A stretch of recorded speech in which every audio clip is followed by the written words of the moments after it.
Hey, tu vas adorer cette interview avec JT Garwood, le cofondateur et PDG de Button. Ils viennent de lever 20 millions de dollars auprès de Tiger Global. Il explique comment ils ont réussi, comment ils ont lancé leur marketplace B-Face et les avantages d'avoir embauché son père pour diriger les opérations. Tout ça et bien plus encore, reste avec nous.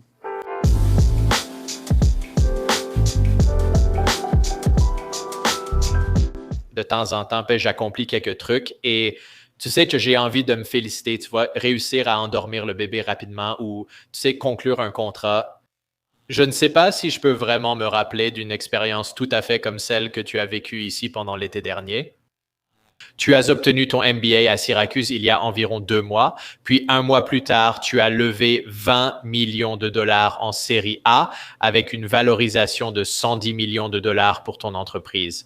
J'ai fait plus de 500 interviews comme celle-ci. Je n'ai jamais vu ça auparavant. Comment est-ce possible? Eh bien, ça commence par être à l'aise avec le fait de ne pas avoir de vie sociale, ce qui a représenté 99% de ma vie ces 2 dernières années. Mais oui, ça a été une période très excitante ces derniers mois, et honnêtement, je me sens vraiment chanceux de la position dans laquelle je me trouve. Et j'ai une passion. J'ai toujours eu une passion pour l'éducation. Le MBA a toujours été une évidence, quelque chose que je ferais quoi qu'il arrive au travail. Et puis, Bouton a vraiment été en pleine forme. Et donc, l'investissement récent est juste une validation supplémentaire de notre hypothèse, et je suis vraiment enthousiaste pour ce qui va arriver. Oui, pour quantifier cette progression, vous avez révélé qu'au cours de l'année précédente, vers août, lorsque vous avez levé des fonds, laissez-moi vérifier ce chiffre. Après avoir levé 5 millions de dollars à une valorisation de 26,5 millions, vous comptiez environ 300 clients, nombre qui a bondi à 7 000. Là, pouvez-vous donc aider les gens à comprendre précisément qui sont les clients sur votre plateforme et pourquoi ils viennent chez Button? Parce que j'imagine qu'à un certain niveau, leurs besoins n'étaient pas satisfaits auparavant. Oui, absolument. Tout commence vraiment par comprendre ce qu'est Button. Je ne vais pas détailler le contexte, mais nous voulons devenir le distributeur nouvelle génération de produits de santé. Donc, ce sont des cabinets partout dans le pays. Vous savez, on parle de tout type de médecins, d'un chiropracteur à un dentiste, à un cabinet médical, à peu près tout ce qui existe en dehors de l'environnement hospitalier. Et nous avons identifié une lacune sur le marché. Ces personnes n'ont nulle part sur Internet où elles peuvent aller en toute confiance pour acheter leurs fournitures médicales. Et mon expérience dans les places de marché, la distribution médicale et la technologie nous a vraiment amené à cette hypothèse. Nous pensions pouvoir être un fournisseur d'économie à bas coût pour ces fournitures médicales de premier plan, pour chaque médecin à travers le pays. Nous voulons créer un espace en ligne où chaque médecin et son équipe se sentent à l'aise pour acheter. Cela n'existe tout simplement pas pour eux. Donc comme tu l'as dit, avec la croissance de la clientèle, pourquoi viennent-ils chez nous ? D'abord, ils n'ont jamais pu comparer les prix sur Internet. Cette transparence n'existe pas dans la distribution des soins de santé. Donc la première hypothèse était, et si nous mettions des prix transparents pour tous nos produits sur Internet pour ces fournitures médicales principales ? Ils ont adoré, n'est-ce pas ? Ils ont aimé visiter notre site pour comparer avec les tarifs de leur distributeur actuel, local ou national. Et puis, deuxièmement, trouver ces grandes marques qu'ils recherchaient et avoir confiance dans le fait que nous pouvons toujours livrer avec les mêmes délais et attentes de livraison auxquelles ils s'attendent.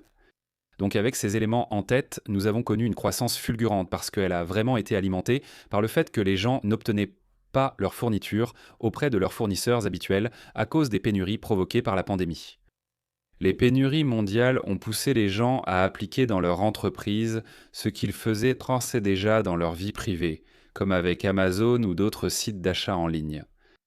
Ils se sont tournés vers Internet pour chercher ces fournitures. De plus en plus de personnes trouvent Button en recherchant un consommable médical spécifique ou une référence précise. Ils ne trouvent pas chez leur distributeur actuel ou veulent comparer les prix ailleurs. Parce que vous savez, peut-être qu'ils discutent avec plusieurs distributeurs différents et veulent voir lequel ils vont choisir avant d'aller plus loin. Donc oui, nous avons vraiment grandi très vite en un an. Vous savez, maintenant, nous sommes en août. Nous venons donc de dépasser les 9000 clients et nous continuons sur ce rythme de croissance. Et ça s'accélère parce que plus nous proposons de fournitures, de meilleurs prix, plus notre proposition de valeur devient forte pour nos clients. Et pouvez-vous nous aider à préciser ce que vous entendez par fournitures médicales? Pour ceux qui ne travaillent pas dans le secteur de la santé, cela peut sembler un peu flou. Nous ne parlons pas nécessairement de produits pharmaceutiques. Nous ne parlons probablement pas non plus des dispositifs médicaux les plus hauts de gamme et coûteux, généralement vendus directement par la société ou un distributeur. Nous parlons de ce milieu un peu flou, de choses que vous avez simplement l'habitude de voir, sans vouloir dire bas de gamme car cela semble moins important. Lorsque vous entrez chez votre médecin ou dermatologue, ces éléments doivent être réapprovisionnés, disponibles et accessibles pour le professionnel de santé, n'est-ce pas? Oui, c'est un peu des deux. J'aime bien voir ça comme des consommables, vous voyez. Donc cela peut être un masque, une paire de gants, des pansements, de la gaze, tout ce qu'un cabinet médical typique doit avoir en stock pour fonctionner efficacement. Et puis, cela s'est élargi à environ 2,5 millions de références différentes de fournitures médicales, ce qui inclut certains produits pharmaceutiques et aussi certains dispositifs médicaux. Et la raison, c'est que Bouton est pratiquement le seul fournisseur sur le marché qui soit conçu pour offrir une sélection aussi large. Pourquoi cela? Car nous collaborons avec de nombreux fabricants et distributeurs pour nous fournir directement, faisant de notre plateforme l'endroit où ces médecins trouvent tout au même endroit. Donc aujourd'hui, nous n'avons que 2,5 millions, ce qui semble énorme. Le fait que j'ai dit seulement avant est ridicule. Mais nous allons évoluer pour offrir 100%, que ce soit ces dispositifs médicaux, ces machines à rayon X, tous les produits pharmaceutiques. Aujourd'hui, cela répond réellement aux besoins essentiels de consommables et aux besoins quotidiens de chaque cabinet. Et l'avantage de cela, c'est que si vous êtes passé de 300 à 7000, puis maintenant à 9000 clients, l'achat d'articles jetables est ce qui crée des achats répétés, ce qui génère une valeur vie client plus élevée. Oui, si j'achète vos produits d'entrée de gamme depuis toujours et que vous proposez ensuite du haut de gamme, on voit comment la valeur annuelle par client augmente. C'est en fait le principe de base des grandes entreprises de produits de grande consommation. Elles nous vendent des biens comme le papier toilette ou le savon à renouveler régulièrement.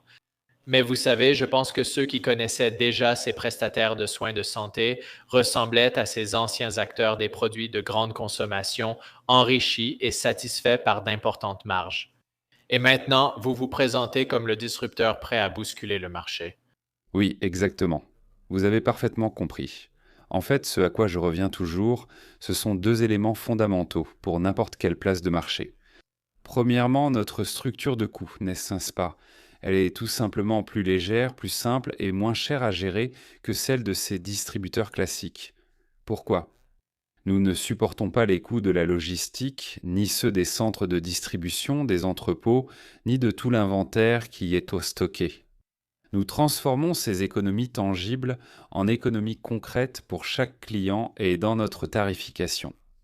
Et puis, deuxièmement, vous savez, comme nous sommes une plateforme de commerce électronique, nous n'avons tout simplement pas les mêmes dépenses SG et A que toutes les autres entreprises du secteur à travers le monde. Et donc, nous réduisons cela de 15 à 20% en moyenne. Nous intégrons ces 15 à 20% directement dans le prix de nos produits. Donc cette industrie a vraiment été laissée pour compte en ce qui concerne cette vague technologique et cette transformation numérique que nous avons vue dans toutes les autres industries. Et puis la deuxième partie, en dehors de cette structure de coûts qui nous rend moins cher, c'est ce qui se passe aujourd'hui. Les représentants commerciaux qui vendent pour ces distributeurs, ces cabinets et ces médecins ont en fait le contrôle des prix. Donc ils sont capables de fixer le prix du produit qui est vendu à chacun des médecins. C'est pourquoi on entend parler de deux dentistes voisins payant des prix très différents pour les mêmes produits. C'est à cause de leur capacité à négocier et à agir. Je trouve cela fondamentalement injuste.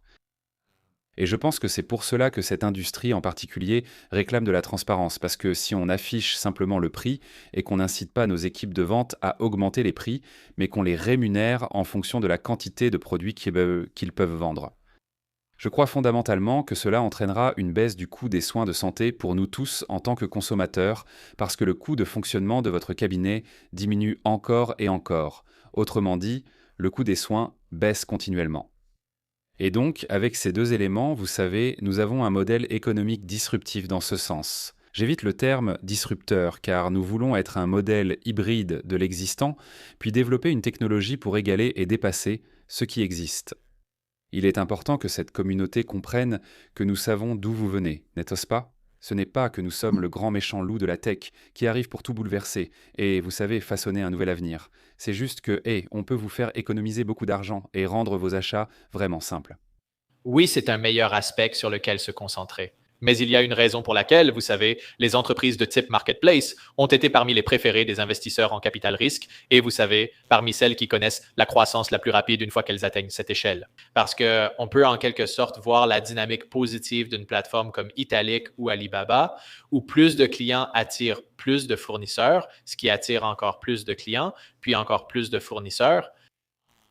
Et je veux juste insister sur quelque chose que tu as dit pour que ce soit bien concret pour ceux qui ne sont pas forcément au courant. Tu deviens cette couche intermédiaire légère en actifs parce que tu ne stockes pas nécessairement, du moins pas encore. Tu sais, tu ne facilites pas ou, pardon, tu ne stockes aucun de ces produits.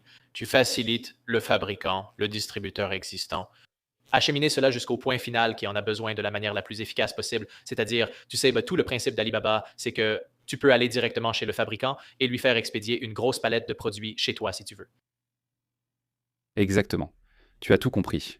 Et l'analogie que j'aime utiliser pour ça, ce sont les deux entreprises que les gens connaissent le plus, à savoir Airbnb et Uber, n'est-ce pas? Et comprendre leur offre par rapport à leurs concurrents. Par exemple, pour Airbnb, ils ne possèdent pas les hôtels, n'est-ce pas? Ils ne possèdent pas les lieux où séjournent les gens. Et cela signifie que leur modèle économique peut être fondamentalement moins coûteux parce que vous n'avez pas à payer pour un hôtel, vous n'avez pas à payer pour l'électricité, vous n'avez pas à payer pour toutes ces dépenses qui vont avec. C'est pareil avec Uber, ils ne possèdent pas les taxis. Je voudrais poser une question à ce sujet. Ces deux plateformes étaient en partie responsables d'apporter une nouvelle offre ou de nouveaux stocks sur la place de marché. Les gens ne monétisaient pas leur voiture ni leur chambre libre auparavant. Airbnb propose désormais des locations longue durée, auparavant disponibles sur VRBO ou ailleurs. Mais si je comprends bien votre entreprise, il s'agit d'Italic et d'Alibaba. Comme ils sont allés voir ces fabricants, ils sont allés voir ces entités qui fabriquaient déjà des produits pour d'autres personnes, mais ils l'envoyaient à un grossiste comme un responsable de gros, un acheteur de gros, puis ils le répartissaient et prenaient leur part au passage. L'efficacité venait simplement du fait de dire hé, on sait qui veut ces produits, tu peux leur envoyer directement et on en profite tous les deux. Est-ce une description correcte ou cela ne fonctionne-t-il pas ainsi avec vous? Oui, non. Tu as encore une fois parfaitement résumé la situation. Les contraintes d'approvisionnement prennent toutes sortes de formes différentes. Je pense que toutes les places de marché se posent cette question, avec quelques différences. Par exemple, Alibaba est un excellent cas. Nous ressemblons davantage à Drizzly, la livraison d'alcool. Nous utilisons la distribution existante pour atteindre le client final, un peu comme Instacart, tu vois, ou comme Amazon avant les centres de traitement des commandes. C'est exactement le même argument dont tu parles. Le fait de quantifier pour les gens fait que Airbnb et Uber sont ceux que les gens comprennent le plus facilement. Ouais, compris. Cool. Je voulais juste m'assurer d'avoir bien compris cette nuance. Et moi, parce que je ne suis pas du tout un expert en fourniture médicale, loin de là. Mac, je suis curieux de savoir comment on commence dans ce domaine, car tu as évoqué le marché et ton parcours logiciel, et que ton cofondateur avait aussi cette expérience. Mais en fait, se retrouver sur le terrain, apprendre à connaître le secteur, mais aussi la chose la plus difficile avec ces places de marché, c'est d'obtenir les premiers utilisateurs sur la plateforme. Parce que tu sais, tu ouvres l'application Uber et il n'y a pas de voiture, ou tu ouvres Airbnb et il n'y a pas de maison. Tu ne vas pas passer un très bon moment. Alors, parle-moi du fait d'aller sur le terrain, d'apprendre à connaître le secteur et d'obtenir réellement ces premiers. Tu sais, on a parlé de 300, mais même juste une douzaine de clients pour utiliser réellement la plateforme. Oui. Donc pour la partie où j'ai appris à connaître le secteur, ça remonte à... J'avais cette super carrière chez Microsoft. Tu sais, je ne pourrai jamais assez remercier cette organisation de m'avoir tant appris sur le business et sur la technologie. Et j'avais juste cette envie de faire quelque chose. Tu sais, rien n'allait vraiment satisfaire ce désir que j'avais de continuer à grimper, d'aller plus vite et de construire. Et donc à cette époque, deux de mes amis sont venus me voir. Ils construisaient une place de marché basée sur la blockchain. Et ça, c'était vraiment excitant pour moi. On adorait le concept. Et c'était juste au début de la pandémie de Covid-19, et tout s'est bien passé. On essayait de choisir quelle catégorie. Nous pouvions utiliser cette technologie blockchain innovante pour aider ceux ayant des problèmes de transaction, car l'idée était de rendre les transactions B2B sur Internet plus sûres et efficaces avec la blockchain.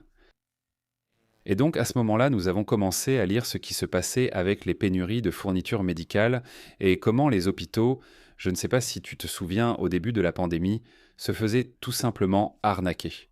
Tu sais, on parle de fraudes énormes, de chèques de plusieurs millions de dollars encaissés et de stocks qui n'étaient jamais livrés, des pénuries mondiales pour beaucoup de ces produits.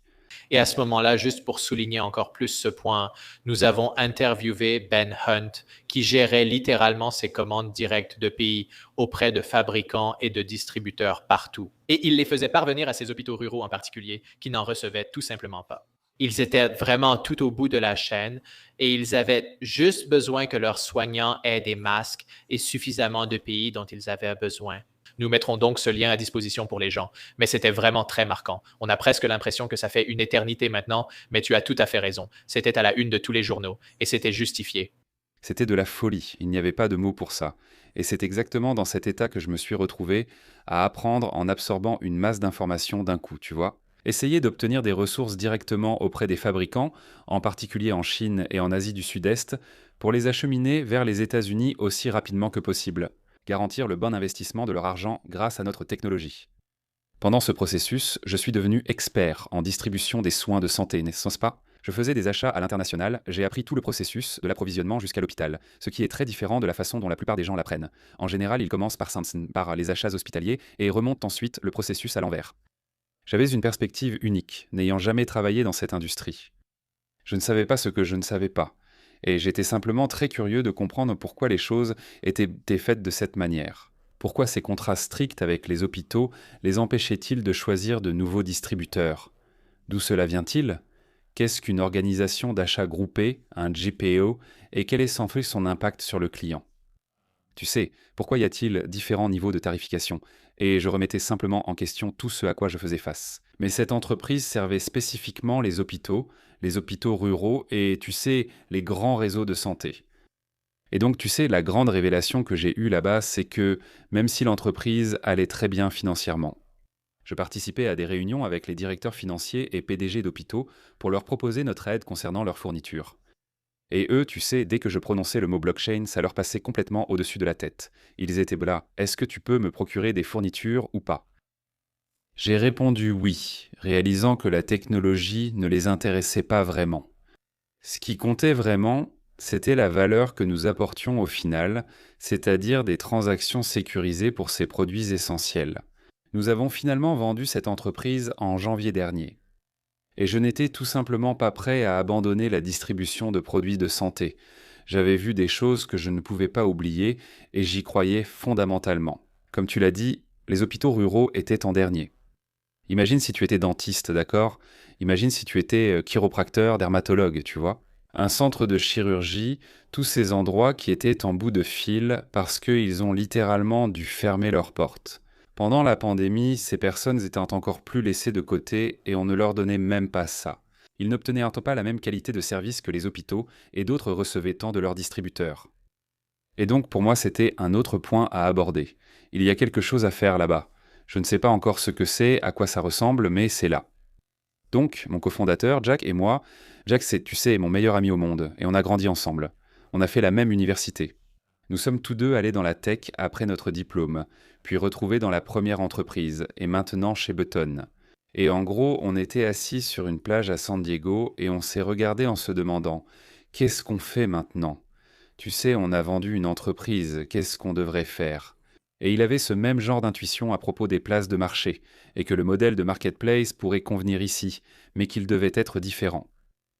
Nous sommes de grands fans et observateurs des places de marché.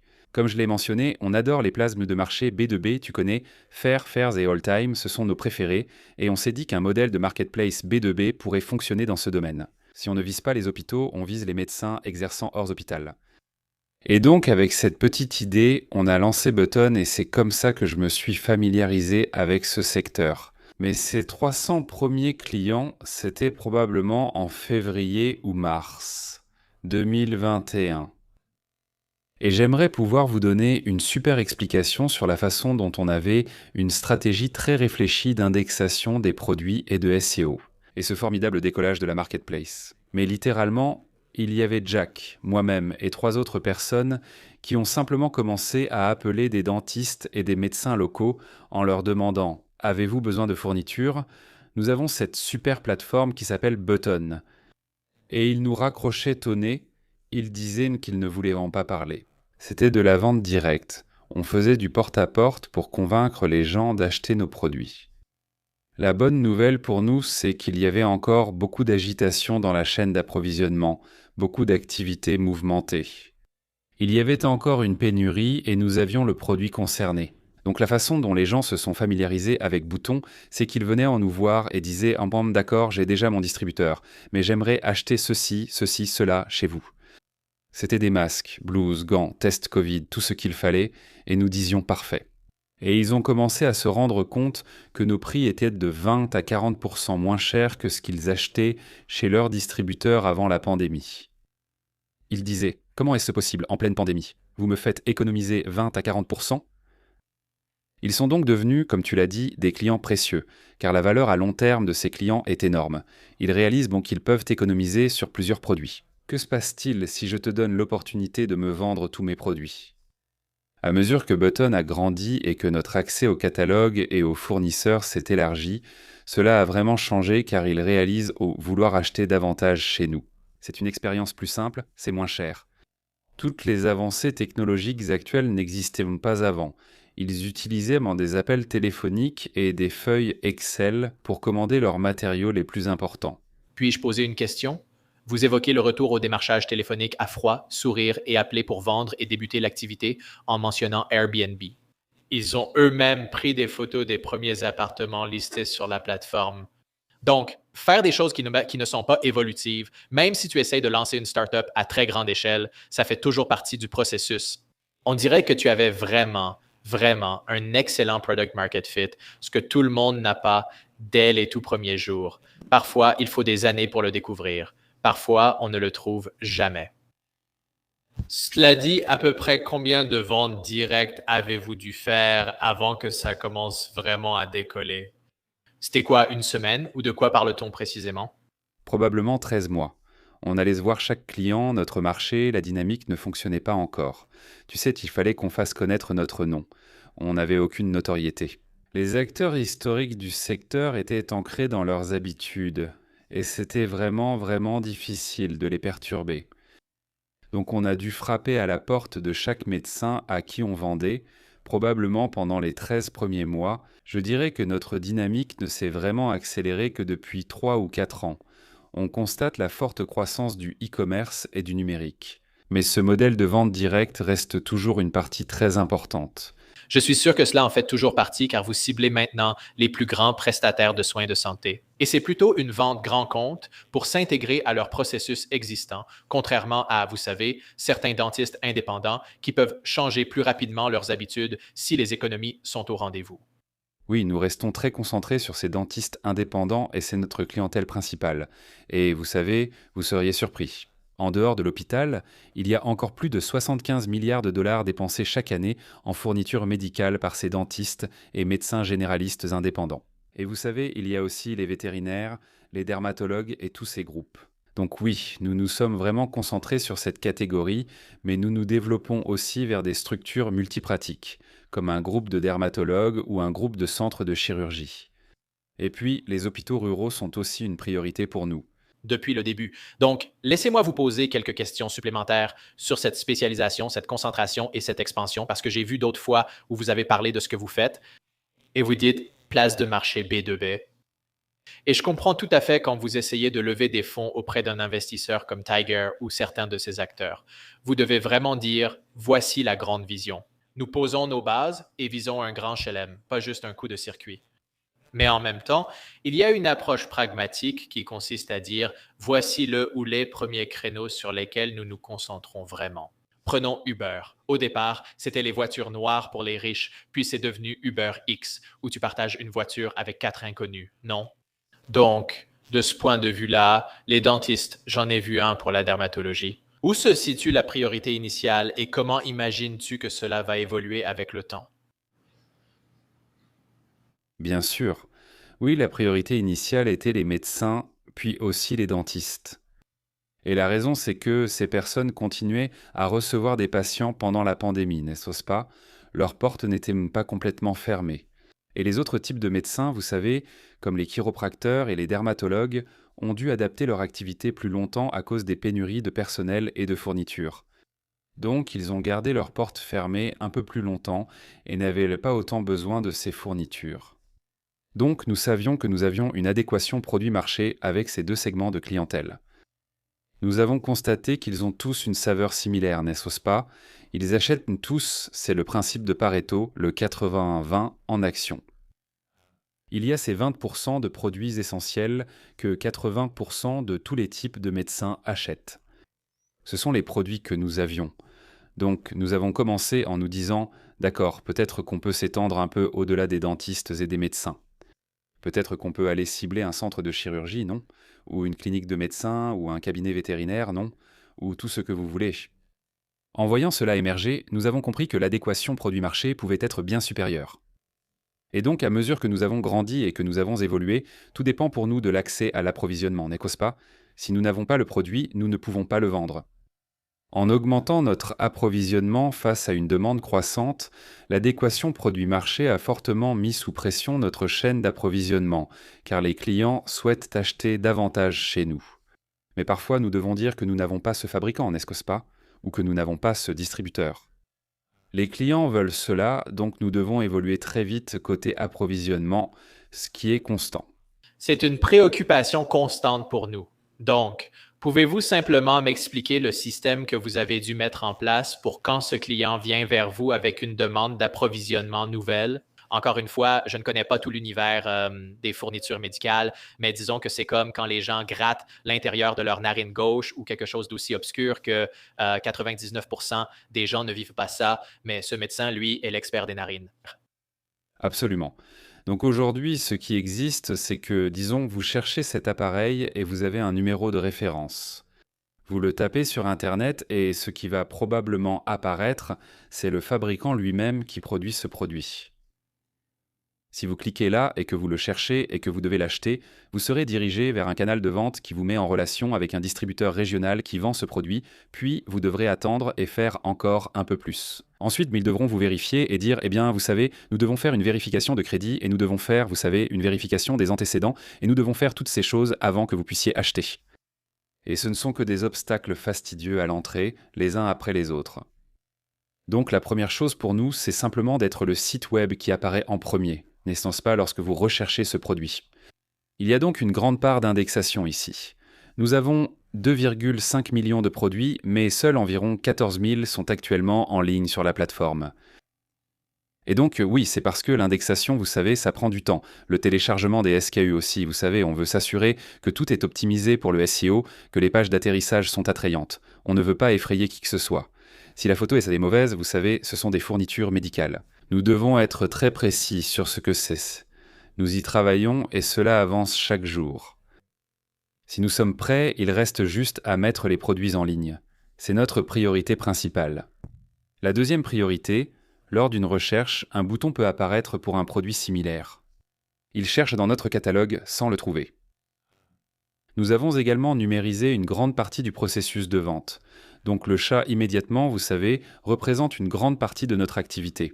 Et c'est parce que, vous savez, un médecin a une question par exemple, « est-ce que ce produit est le même que celui-là » ou bien « à quoi sert ce produit ?» Nous avons une expertise spécialisée ici chez Button, les connaissances cliniques pour dire « oui, c'est bien cela, voilà à quoi ça sert ».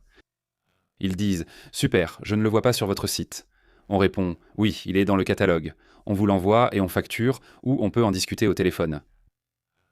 Le chat est une option, la seconde étant nos canaux de vente directs. Pour ces demandes de produits, nous avons un formulaire de soumission en ligne sur le site web. C'est assez basique. Mais plus important encore, ces médecins et acheteurs ont vraiment l'habitude de parler à quelqu'un avant de faire un achat. Nous l'avons constaté, c'est pourquoi nous avons renforcé notre équipe de vente pour répondre à ces questions. Nous avons une grande équipe de vente digitale et une équipe de télévente pour garantir notre disponibilité lorsque des clients ne trouvent pas un produit sur notre site. Donc, vous avez mentionné les ventes ici. Je voudrais poser l'une de mes dernières questions avant de conclure. Dans cette émission, nous avons parlé avec beaucoup d'entreprises familiales. Et comme d'habitude, vous savez, nous avons justement reçu récemment un invité qui dirige une imprimerie familiale de troisième génération. Il l'a reprise de son père et son père l'avait reprise de son grand-père. Vous avez suivi un parcours un peu à l'opposé. Vous avez embauché votre père, qui est maintenant directeur des opérations chez Button, il y a seulement quelques mois, en plus de lever tout ce capital et d'obtenir votre diplôme de MBA. Alors parlez-moi de cette décision, de cette dynamique. C'est quelque chose que moins de 1% des gens ont l'occasion de faire, sous une forme ou une autre. Racontez-nous comment cela s'est passé. Oui, je me sens incroyablement chanceux de pouvoir travailler avec mon père tous les jours. C'est incroyable parce que, vous savez, j'ai grandi avec un père qui travaillait dans le sans-fil et qui a fait carrière à la fois chez Verizon puis chez T-Mobile en tant que responsable des ventes. Et donc j'ai été entouré, vous savez, dès mon plus jeune âge, de gens d'affaires, de commerciaux, de personnes très motivées. Ce sont encore mes mentors aujourd'hui, grâce à son réseau. Une grande partie du succès de Button vient de son réseau, qui nous a permis de contacter les bons mentors et conseillers des personnes ayant déjà construit ce type de projet. Et il était récemment chez T-Mobile et a eu, vous savez, une carrière étonnante avec eux à travers, vous savez, leur ascension mouvementée ainsi que, vous savez, la fusion avec Sprint. Et il arrivait à ce moment de sa carrière où il se demandait quelle serait la prochaine étape. Et Button n'était qu'une idée. Et il faisait ce qu'on appelle du conseil paternel, vous savez, il faisait du dad-sulting. Il était simplement une ressource pour nous. Et c'est un peu devenu, eh bien, ça se passe plutôt bien. Et vous savez, c'était simplement cette dynamique d'un grand respect mutuel et d'un intérêt à construire quelque chose, vous savez, de bien plus grand. Et vous savez, je pense que je l'ai surpris alors qu'il se préparait à prendre sa retraite. Et je lui ai dit, tu as encore trop d'énergie, tu sais, pour aller t'asseoir sur une plage quelque part. Et vous savez, c'est vraiment un expert en vente, en opération et en marketing. Et c'est un privilège de travailler avec une personne de ce calibre. Et ce n'est pas seulement lui. Notre équipe de direction est impressionnante. Et c'est ce qui plaît aux investisseurs chez Button. Nous avons aussi Steve Nielsen, ex-PDG d'un des plus grands acteurs historiques, aujourd'hui président de notre organisation. Et donc nous avons simplement ces pointures dans l'équipe qui l'ont déjà fait auparavant. Et donc, quand l'opportunité s'est présentée et que nous avions besoin, vous savez, d'un directeur des opérations, j'ai lancé l'idée. Il a dit « J'y ai un peu pensé, au cas où tu me le demanderais un jour. » Et c'était une belle conversation. Et j'ai tellement de respect pour lui. Et j'ai toujours été, évidemment, comme tous les enfants. J'ai toujours adoré mon père, et voir son savoir-faire, dont je n'entendais parler que lorsque j'étais enfant, à l'œuvre chaque jour, c'est incroyable. Et je pense que tout le monde chez Button peut dire que le fait de l'avoir ici a été l'une des plus grandes évolutions que nous aurions pu avoir grâce à ses attentes et à la façon dont il demande des comptes à tout le monde. Donc, c'est amusant. À la maison, les dîners en famille sont alors bien plus... Je suis jaloux. Je sais que, tu sais, à un certain niveau, c'est une partie de l'histoire des startups de pouvoir injecter la sagesse et l'expérience dans une nouvelle idée innovante. C'est un énorme accélérateur. Mais même au niveau personnel, juste passer plus de temps avec ta famille dans ce contexte et voir cette autre facette de ta famille, ce n'est pas la même expérience, mais tu sais, ma mère a plutôt bien réussi dans l'industrie. Et tu sais que je n'avais qu'une vision indirecte de ce qu'elle vivait et de tout le reste, mais voir vraiment ton père en action, c'est un vrai cadeau. C'est vraiment génial. J'ai vu ça. Je me suis dit, mec, ce serait un rêve devenu réalité si ça arrivait un jour. Ouais, c'est magnifique. Et on est vraiment géniaux. Bon, JT, ça a été fantastique. Je veux m'assurer que tout le monde puisse découvrir Button et tout ce que vous faites. Et avant qu'on pose nos deux dernières questions habituelles, y a-t-il autre chose que tu espérais partager aujourd'hui et que je ne t'ai pas donné l'occasion de dire? Je souhaite adresser un message de soutien à tous les professionnels de santé touchés ces dernières années par la pandémie. On en entend parler, mais le voir de près, c'est incroyable tout ce qu'ils ont traversé et l'impact humain. Pouvez-vous imaginer? Non seulement il y a une pandémie mondiale, mais aussi des pénuries de personnel et de fournitures. Et tout cela change littéralement à jamais votre façon de vivre. Et je pense qu'on a un peu oublié quel est cet impact. Et je pense vraiment que Button est une solution qui va aider à rendre un peu de temps à ces infirmières, à ces médecins et aux autres professionnels de santé. Et je ne veux pas sous-estimer l'impact que cette solution peut avoir à cause de ce qui se passe.